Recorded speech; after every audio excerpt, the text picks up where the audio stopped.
우리 함께 사도신경으로 신앙을 고백하시겠습니다. 전능하사 천지를 만드신 하나님 아버지를 내가 믿사오며 그 외아들 우리 주 예수 그리스도를 믿사오니 이는 성령으로 잉태하사 동정녀 마리아에게 나아지고 본디오 빌라도에게 고난을 받으사 십자가에 못 박혀 죽으시고 장사한 지 사흘 만에 죽은 자 가운데에서 다시 살아나시며 하늘에 오르사 전능하신 하나님 우편에 앉아 계시다가 저리로서 산 자와 죽은 자를 심판하러 오시리라. 성령을 믿사오며 거룩한 공예와 성도가 서로 교통하는 것과 죄를 사하여 주시는 것과 몸이 다시 사는 것과 영원히 사는 것을 믿사옵나이다. 아멘. 우리 함께 찬송가 413장 같이 찬송합니다. 413장입니다.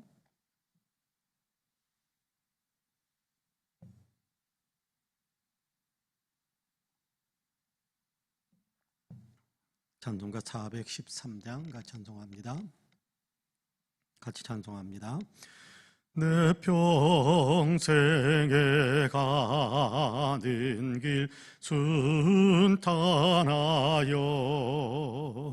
늘 잔잔한 강 같든지 큰 풍파로 무섭고 어렵든지 나의 영혼은 늘 편하다. 내 영혼 평안해. 내 영혼 평안해. 저 마귀는 우리를 삼키려고 입 벌리고 달려와도 주 예수는 우리의 대장 되니 끝내 싸워서 이기리라. 내 영혼 평안해. 내 영혼 평안해. 내 지은 죄 주홍빛 같더라도 주 예수께 달하려면 그 십자가 비로소 다 씻으사 흰 눈보다 더 정하리라. 내 영혼 평안해. 내 영혼 평안해. 저 공중에 구름이 일어나며 큰 나팔이 울릴 때에 주 오셔서 세상을 심판해도 나의 영혼은 겁없으리.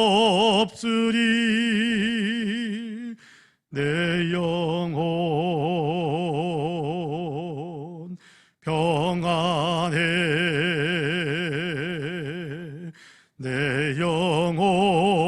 내 영혼 평안해.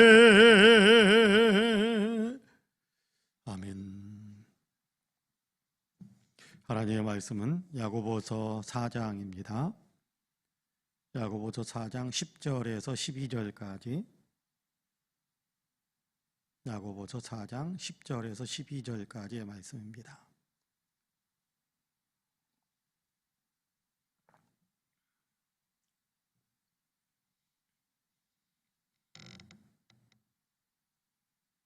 우리 같이 봉독합니다. 10절에서 12절까지 같이 봉독합니다. 주 앞에서 낮추라. 그리하면 주께서 너희를 높이시리라.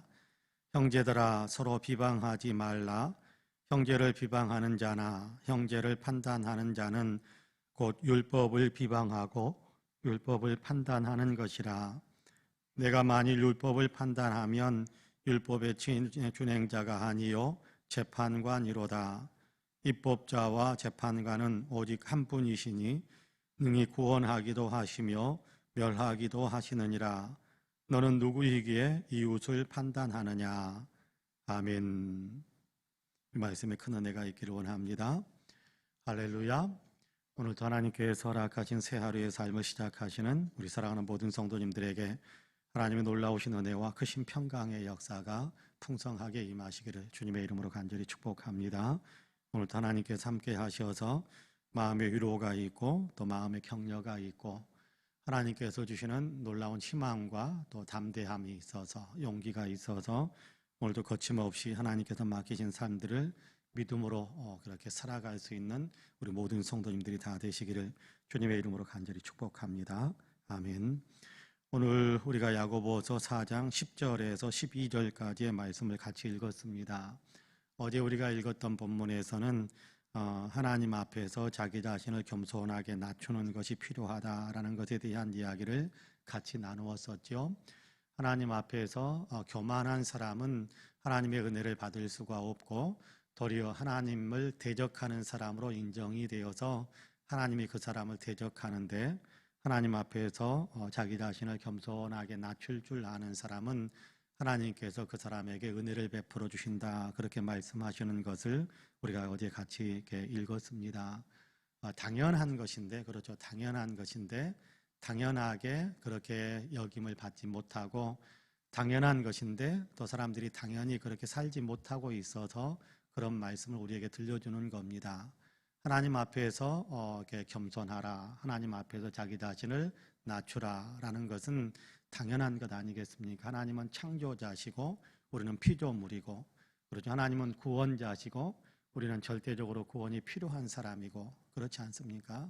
하나님은 은혜를 베푸시는 분이시고 우리는 은혜를 사모하는 사람이고, 여러분 그렇다고 한다면 하나님 앞에서 나를 높일 이유가 뭐가 있습니까? 근거가 어디 있습니까? 하나님 앞에서 철저하게 낮아져야 되는 것이 우리의 자세, 또 우리의 삶의 태도여야 할 텐데, 그런데 우리는 그러지 못할 때가 자주 있습니다. 그래서 하나님께서 그렇게 말씀하는 겁니다. 하나님 앞에서 낮추라. 그래야 하나님의 은혜를 베풀어 줄 수 있다, 그렇게 말씀하는 겁니다.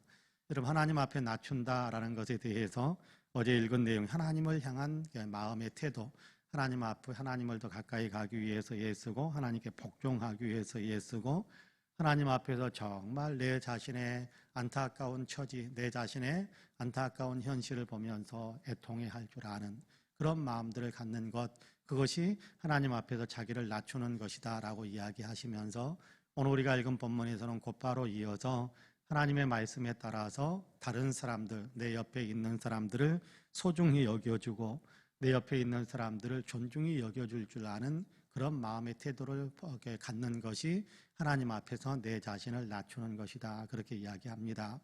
여러분, 예수님께서 그렇게 말씀하지 않으셨습니까? 계명 가운데 가장 큰 것은 하나님을 사랑하라라는 것이고 내 이웃을 내 몸처럼 사랑하라라는 것이다, 그렇게 말씀해 주지 않았습니까?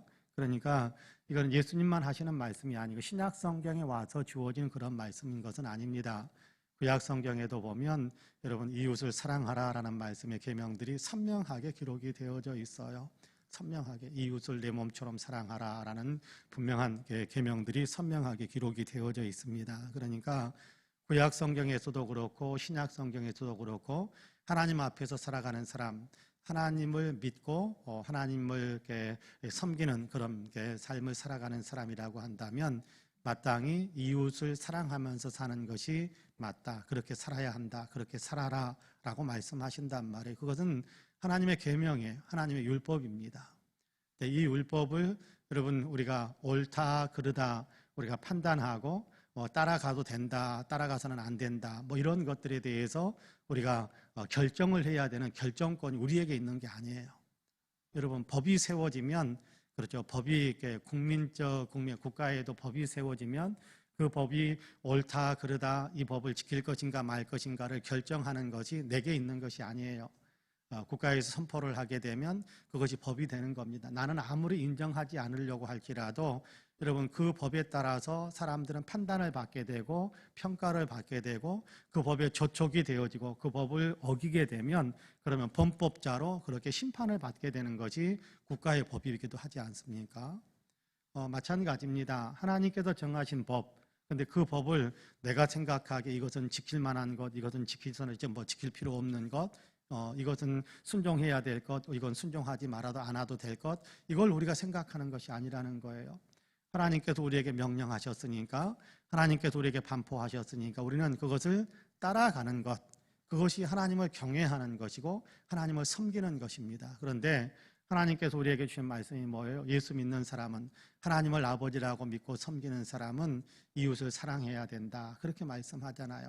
오늘 우리가 읽은 본문 11절에서도 그렇게 이야기합니다. 형제들아 서로 비방하지 말라. 형제를 비방하는 자나 형제를 판단하는 자는 곧 율법을 비방하고 율법을 판단하는 것이라. 내가 만일 율법을 판단하면 율법의 준행자가 아니요 재판관이로다. 그렇게 이야기합니다. 여러분 다른 사람들, 옆에 있는 사람들을 비방하고 저주하고 여러분 그런 어떤 말들을 쏟아놓는 것, 이것은 율법에 저촉되는 것이다. 그렇게 이야기합니다. 하나님의 뜻이 아니다. 그런 얘기입니다. 하나님께서 말씀하시는 것이 아니다. 그런 얘기입니다. 여러분 만약에 근데 이거 비방할 수도 있는 것이지 우리가 그렇게 생각한다면 그러면 하나님의 율법을 우리가 스스로 깨뜨리는 거예요. 하나님께서 비방하지 말라라고 했는데 그건 뭐 비방할 수도 있는 것이지 뭐 그렇게 생각하느냐, 그렇게 우리가 생각한다면, 그런 어떤 마음의 태도를 갖는다면 우리는 하나님이 정하신 율법을 무시하는 거거든요. 하나님께서 명령하신 것을 깨뜨리는 거거든요. 하나님께서 말씀하신 것을 전혀 지키지 않는 거거든요. 그러면서 하는 얘기가 다 그럴 수도 있는 것이지 뭐 다 그렇게 사는 것이지.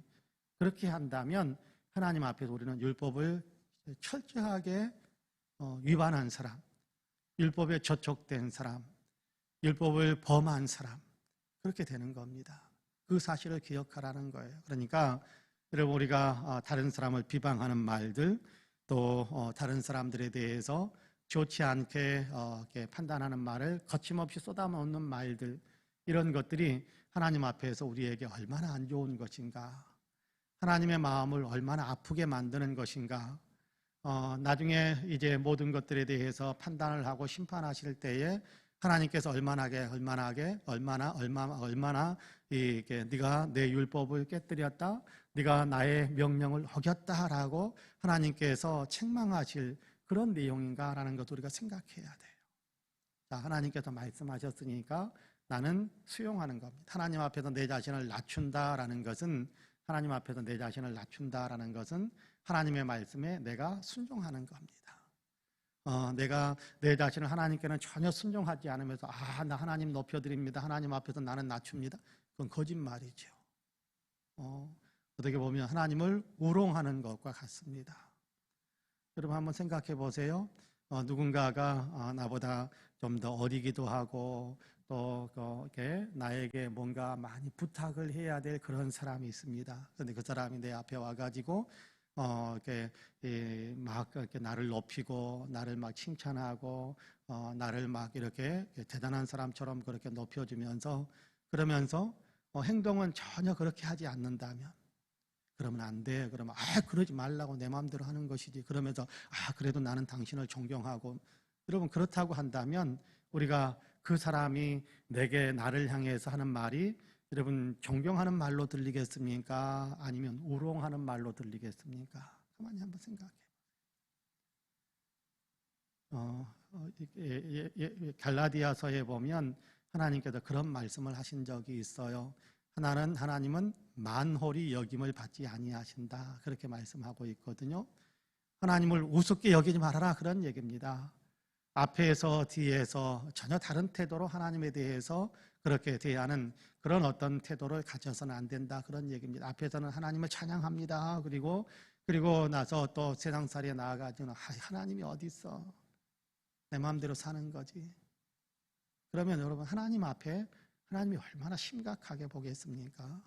그런 것처럼 오늘 우리의 삶 속에서 우리의 여러 가지 언어 생활하는 것, 또 이렇게 우리의 어떤 삶을, 다른 사람을 대하는 태도, 이런 것들 속에서 우리가 어떤 믿음의 태도를 갖춰야 할 것인가, 어떤 신앙의 태도를 갖춰야 할 것인가라는 것을 우리가 마음속에 분명하게 정해야 됩니다. 하나님을 섬기는 것일 그런 어떤 마음의 태도를 가질 것인가, 내 마음대로 살려고 하는 태도를 가질 것인가, 이걸 우리가 생각해야 돼요. 오늘 우리가 읽은 본문에서 그렇게 말씀하지 않습니까? 형제들을 서로 비방하지 말라. 12절에서는 그렇게 이야기합니다. 입법자와 재판관은 오직 한 분이시니 능히 구원하기도 하시며 멸하기도 하시느니라. 너는 누구이기에 이웃을 판단하느냐, 그렇게 이야기합니다. 내 옆에 두신 나의 이웃의 주인은 하나님이세요. 내가 주인이 아니란 말이에요. 그러면 여러분께 내 종을 내가 판단하면서 이렇게 저렇게 하는 것은 정당할 수 있을지 몰라요. 남의 종을 향해서 주인이 시키는 대로 하고 있는, 그 주인이 시키는 대로 하고 있는 그 종에게 그렇게 하는 것 아니다, 이렇게 해야 된다, 저렇게 해야 된다, 일일이 잔소리한다면, 여러분, 그러면 어떻게 돼? 그 주인을 우습게 여기는 것이고 그 종에게도 해서는 안 되는 일을 하는 것이잖아요. 그렇죠? 그 종은 자기 주인의 지시를 받아서 하고 있는데 이게 내가 옆에서 보니까 내 마음에 안 든다고 막 뜯어 고치려고 하면, 여러분, 그것은 적절한 것이 되지 못할 겁니다. 그런데 내 옆에 있는 사람의 주인은 하나님이시란 말이에요. 내 옆에 주인은 하나님. 그렇다고 한다면 그 옆에 있는 사람에 대해서 판단하고 또 이끌어주고, 그리고 거기에 대해서 모든 것에 대한 뒷받침을 하고 책임을 져줄 분은 누구냐면 그 주인 하나님이시란 말이에요. 하나님이 그 사람에 대해서 판단을 하고 또 책임을 지시고 그의 삶을 이끄시고 그런단 말이에요. 그런데 우리가 그 사람에 대해서 이러쿵저러쿵 말을 많이 하는 것은 그 사람 자체도 그렇지만 그 사람의 삶을 이끌어주고 있는 하나님에 대해서도, 그 종의 주인에 대해서도 우습게 여기는 태도가 되기 때문에 하나님에 대해서도 우습게 여기는 태도가 된다라고 이야기하는 겁니다. 그러니까 다른 사람을 비방하는 것은 다른 사람을 비방하는 것으로 끝나는 것이 아니라 그 사람의 주인이신 하나님을 향해서도 비방하는 것이 될 수 있다는 거예요. 그 사실을 우리가 생각하면서 다른 사람을 존중히 여겨주고, 다른 사람을 귀하게 여겨주고, 다른 사람의 있는 모습 그대로 받아줄 줄 아는, 있는 모습 그대로 받아준다는 게 뭐냐 하면 관용이거든요. 관용.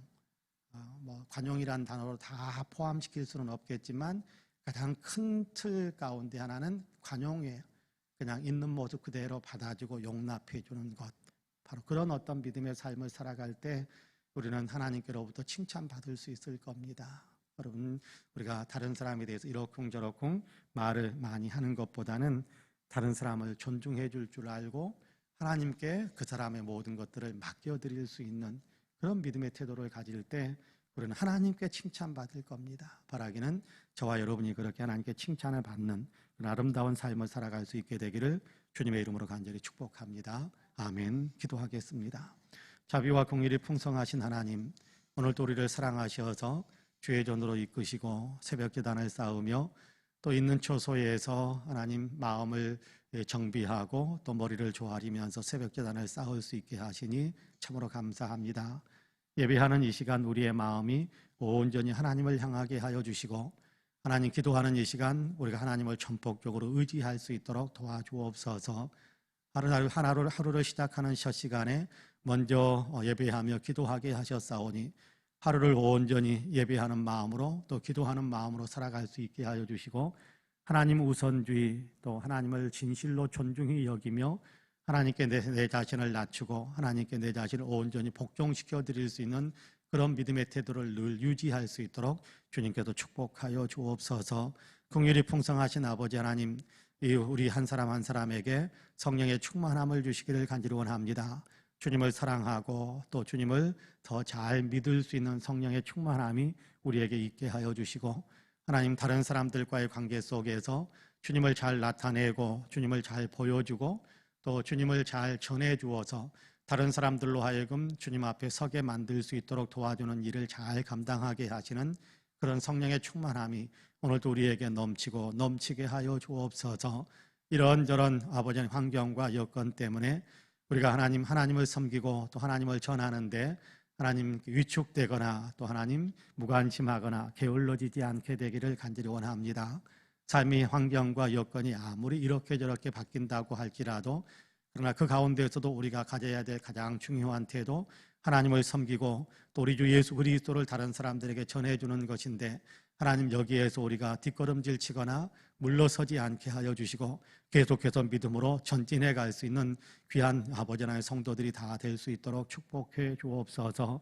어렵고 힘들어서 모든 사람들이 주눅들어 있을 때 그러나 우리에게는 성령의 충만함이 있어서 믿음의 담대함을 가지고 주를 향한 위대한 삶을 더 아버지 하나님 당당하게 실천해 갈 수 있게 하시고, 주를 전하는 일들에 우리가 더 적극적이고 열정을 품을 수 있게 하셔서 아직도 아버지 하나님께 주를 알지 못해서 죽어있는 영혼들을 살리는데 최선을 다할 수 있는 우리의 아버지의 신앙의 발걸음들이 될 수 있도록 축복해 주옵소서. 코로나 때문에 어렵습니다. 주님 도우셔서 코로나가 속히 극복될 수 있도록 도우시고 코로나의 모든 것들을 다 소멸시키셔서 하나님이 주시는 평화와 강건함의 역사가 지구촌을 온전히 감쌀 수 있도록 도와주옵소서. 하나님, 코로나 때문에 생명을 잃는 사람들도 있는데 또 이런저런 환경과 여건 때문에 생명을 아버지는 전혀 예측하지 못하면 어떤 그런 순간에 생명을 잃는 사람들도 있는데 하나님, 그들에게도 예수의 생명이 들어가 있어야 되겠사오니 주님께서 긍휼히 여기셔서 우리를 사용하시고 먼저 믿는 그리스도인들을 사용하셔서 이 땅의 모든 사람들에게 예수님이 증거되어져 한 사람도 예수 없이 그렇게 주님 앞에 서게 되는 일이 일어나지 않고 모든 사람들이 다 예수님을 믿는 믿음 안에서 주님 앞에 서게 되는 귀한 역사들이 있게 하여 주옵소서. 자비로우신 하나님, 우리 대한민국에 온전히 복음화되게 하시고 대한민국의 역사가 참으로 하나님께서 기뻐하시는 역사가 될 수 있게 하시고 하나님께서 복 주셔서 대한민국이 경제적으로 또 사람 살기에 아버지 사람 살아가는 여러 가지 관계들이 하나님이 축복하시는 아름다운 것들이 되게 하여 주옵소서. 한국교회 위에 은혜의 은혜를 더하셔서 참으로 교회다움을 나타낼 수 있도록 도우시고 아버지 우리 성파은혜교회는 이 은혜가 더 넘쳐나서 하나님의 은혜로 더욱더 교회다움을 나타내셔서 아버지는 이 교회를 통하여 더 지역사회 많은 사람들에게 예수 그리스도를 알게 되는 고귀한 역사들이 나타나게 하여 주옵소서. 이 교회에 속해 있는 모든 성도님들, 함께 나와서 예배하며 기도하는 모든 성도님들에게 복의 복을 더하여 주시기를 간절히 원합니다. 한 사람 한 사람이 더욱더 아버지의 영적으로 주님과 더 친밀한 관계가 되게 하시고 영혼이 잘된 같이 범사가 잘되며 강건한 복을 누리게 하여 주옵소서. 지금 아픈 사람들에게 주님 찾아가셔서 성령의 아버지의 치유의 능력을 더하시고 우리 주님의 치유의 권세로 함께하여 주시어서 모든 나약하고 아픈 것에서 벗어나 강건함을 회복하게 하시고 아픈 통증들은 사라지고 건강함의 마음이 아버지의 건강함의 아버지의 몸이 건강함의 영혼이 더욱더 새로워질 수 있도록 도와주옵소서. 하나님, 이런저런 꿈을 꾸고 추진해가는 일들 속에 돕는 손길들도 붙여주시고 주님의 지혜와 명철도 더하여 주시고 하나님 순적하게 길이 열려서 축복의 대로가 활짝 열려 소원의 항구에 도달하게 하시는 귀한 역사도 있게 하여 주시며 아버지 하나님 또한 이런저런 대인관계 속에서 하나님이 주시는 은혜와 평강이 넘쳐서 항상 웃음꽃이 피고 항상 사랑이 넉넉하고 아버지 거기에서 화목에 거기에서 아버지의 신바람 나는 삶의 기운들이 계속해서 많은 사람들에게 흘러들어가는 역사들이 나타나게 하여 주옵소서. 감사하신 하나님, 오늘도 여러 가지 이렇게 소원들을 가지고 주님 앞에 엎드려서 기도하옵나니 기도하는 우리 사랑하는 성도님들이 일일이 품어주시고 기도의 소원들 위해 주님께서 일일이 응답하셔서 좋은 것으로 소원이 만족해 되는 귀한 역사들도 있게 하여 주옵소서. 감사드리며 예수님의 이름으로 기도하옵나이다. 아멘. 하늘에 계신 우리 아버지여, 이름이 거룩히 여김을 받으시오며 나라가 임하시오며 뜻이 하늘에서 이루어진 것 같이 땅에서도 이루어지이다. 오늘 우리에게 일용할 양식을 주시옵고 우리가 우리에게 죄 지은 자를 사하여 준 것 같이 우리 죄를 사하여 주시옵고 우리를 시험에 들게 하지 마시옵고 다만 악에서 구하시옵소서. 나라와 권세와 영광이 아버지께 영원히 있사옵나이다. 아멘. 함께 기도합니다.